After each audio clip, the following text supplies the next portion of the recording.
पहले निकल जाते हैं अपने खेत में दवाई डालने के लिए। यहाँ पर आके अपन टंकी को यहीं पर रख देते हैं, फिर अपन अपनी मोटर को चालू करने लगते हैं। लाइट ना होने के कारण अपनी मोटर चालू नहीं होती है, तो फिर हम लाइट आने का वेट करने लगते हैं। बहुत देर तक रुकने के बाद लाइट नहीं आती है, तो हम बरसात का पानी भर लेते हैं। इसके बाद अपन टंकी में दवाई डाल देते हैं और फिर पापा दवाई को डालने लगते हैं। फिर हम निकल जाते हैं भैंसों को चारा लेने के लिए। यहाँ पर चारा कम था तो हम और काट लेते हैं। चारा काटने के बाद पूरा चारा इकट्ठा कर लेते हैं। इसके बाद अपन निकल आते हैं चारा लेके घर की ओर। फिर यहाँ पर आके अपन ये चारा भैंसों को डाल देते हैं। भैंसों को चारा डालने के बाद अपन यहीं पर बैठ के फ्री फायर खेलने लगते हैं। कुछ ही देर में हम इस मैच को जीत जाते हैं। फिर हमें अचानक से पता चलता है कि राशन बट रहा है, तो हम चले जाते हैं राशन लेने के लिए।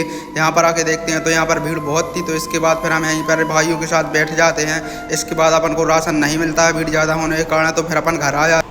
पहले निकल जाते हैं अपने खेत में दवाई डालने के लिए। यहाँ पर आके अपन टंकी को यहीं पर रख देते हैं। फिर अपन अपनी मोटर को चालू करने लगते हैं। लाइट ना होने के कारण अपनी मोटर चालू नहीं होती है, तो फिर हम लाइट आने का वेट करने लगते हैं। बहुत देर तक रुकने के बाद लाइट नहीं आती है, तो हम बरसात का पानी भर लेते हैं। इसके बाद अपन टंकी में दवाई